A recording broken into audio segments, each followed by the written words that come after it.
ये बजट वंचितों को वरीयता देता है। ये बजट आज की एस्पिरेशनल सोसाइटी, गांव, गरीब, किसान, मध्यम वर्ग, सभी के सपनों को पूरा करेगा। मैं वित्त मंत्री निर्मला जी और उनकी टीम को इस ऐतिहासिक बजट के लिए बधाई देता हूं। साथियों, परंपरागत रूप से अपने हाथ से औजारों और टूल्स से कड़ी मेहनत कर कुछ न कुछ सृजन करने वाले करोड़ों विश्वकर्मा इस देश के निर्माता हैं।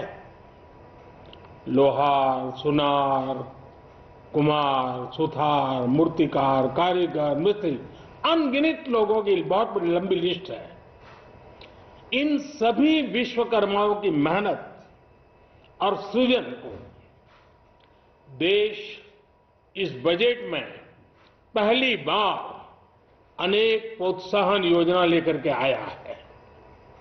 ऐसे लोगों के लिए ट्रेनिंग, टेक्नोलॉजी, क्रेडिट और मार्केट सपोर्ट की व्यवस्था की गई है। पीएम विश्वकर्मा कौशल सम्मान यानी पीएम विकास करोड़ों विश्वकर्माओं के जीवन में बहुत बड़ा बदलाव लाएगा। साथियों, शहरी महिलाओं से लेकर गांव में रहने वाली महिलाएं हो, कारोबार, रोजगार में व्यस्त महिलाएं हो या घर काम में व्यस्त महिलाएं हो, उनके जीवन को आसान बनाने के लिए बीते वर्षों में सरकार ने अनेकविध कदम उठाए हैं। जल जीवन मिशन हो, उज्ज्वला योजना हो, पीएम आवास योजना हो, ऐसे अनेक कदम। इन सबको बहुत बड़ी ताकत के साथ आगे बढ़ाया जाएगा। उसके साथ साथ महिला सेल्फ हेल्प ग्रुप एक बहुत बड़ा सामर्थ्यवान क्षेत्र आज भारत में बहुत बड़ी जगह अपने आप एक्वायर कर चुका है। उनको अगर थोड़ा सा बल मिल जाए तो मिरेकल कर सकते हैं। और इसलिए विमेन सेल्फ हेल्प ग्रुप उनके सर्वांगीण के विकास के लिए नई पहल इस बजट में एक नया आयाम जोड़ेगी। महिलाओं के लिए एक विशेष बचत योजना भी शुरू की जा रही है और जनधन अकाउंट के बाद ये विशेष बचत योजना सामान्य परिवार की गृहिणी माताओं बहनों को बहुत बड़ी ताकत देने वाली है। ये बजट सहकारिता को ग्रामीण अर्थव्यवस्था के विकास की धुरी बनाएगा। सरकार ने कोऑपरेटिव सेक्टर में दुनिया की सबसे बड़ी अन्न भंडारण योजना बनाई है, स्टोरेज कैपेसिटी। बजट में नए प्राइमरी कोऑपरेटिव्स बनाने के लिए एक महत्वाकांक्षी योजना का भी ऐलान हुआ है। इससे खेती के साथ साथ दूध और मछली उत्पादन के क्षेत्र का विस्तार होगा। किसानों, पशुपालकों और मछुआरों को अपने उत्पाद की बेहतर कीमत मिलेगी। साथियों, अब हमें डिजिटल पेमेंट्स की सफलता को एग्रीकल्चर सेक्टर में दोहराना है। इसलिए इस बजट में हम डिजिटल एग्रीकल्चर इंफ्रास्ट्रक्चर की एक बहुत बड़ी योजना लेकर आए हैं। आज दुनिया इंटरनेशनल मिलेट ईयर मना रही है। भारत में मिलेट्स के अनेक प्रकार हैं, अनेक नाम है। आज जब मिलेट्स घर घर में पहुंच रहा है, पूरी दुनिया में पॉपुलर हो रहा है, तो उसका सर्वाधिक लाभ भारत के छोटे किसानों के नसीब में है और इसलिए आवश्यक है कि नए तरीके से उसको आगे ले जाया जाए। इसकी एक नई पहचान, विशेष पहचान आवश्यक है। इसलिए अब इस सुपर फूड को श्री अन्न की नई पहचान दी गई है। उसके प्रोत्साहन के लिए भी अनेकविध योजनाएं बनाई गई हैं। श्री अन्न को दी गई प्राथमिकता से देश के छोटे किसानों, हमारे आदिवासी भाई बहन जो किसानी करते हैं, उनको आर्थिक संबल मिलेगा और देशवासियों को एक स्वस्थ जीवन मिलेगा।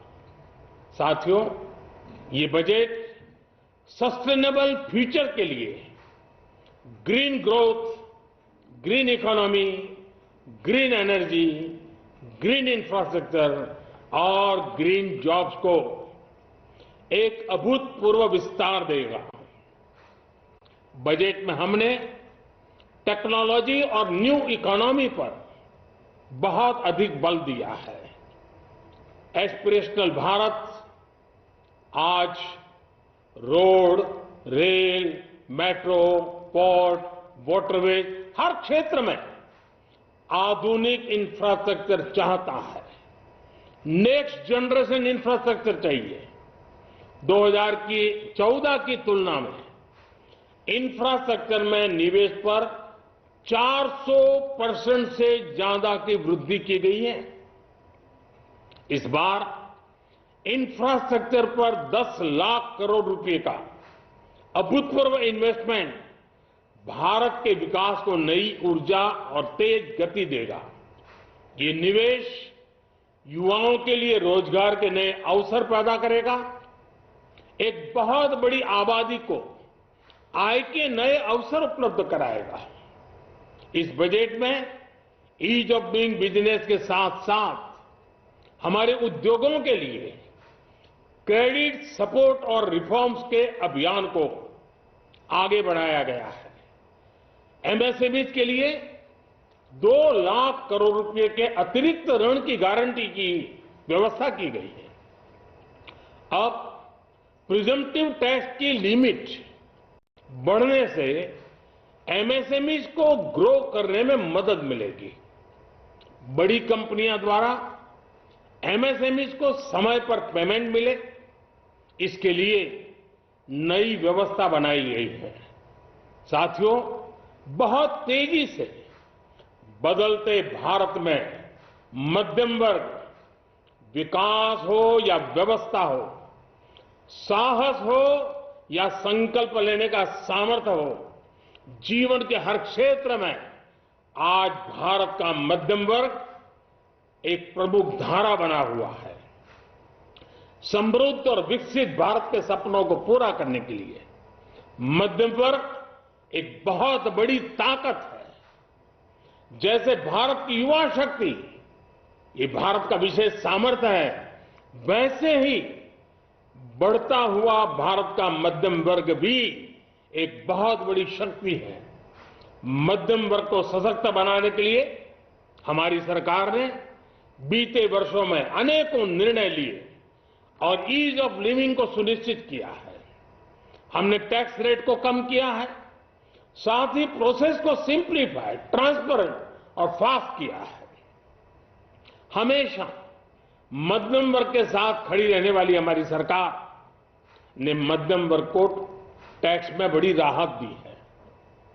इस सर्वस्पर्शी और विकसित भारत के निर्माण को गति देने वाले बजट के लिए मैं फिर एक बार निर्मला जी और उनकी पूरी टीम को बहुत बहुत बधाई देता हूं और देशवासियों को भी बहुत बधाई के साथ साथ मैं आह्वान करता हूं, आइए अब नया बजट आपके सामने है, नए संकल्पों को लेकर के चल पड़े।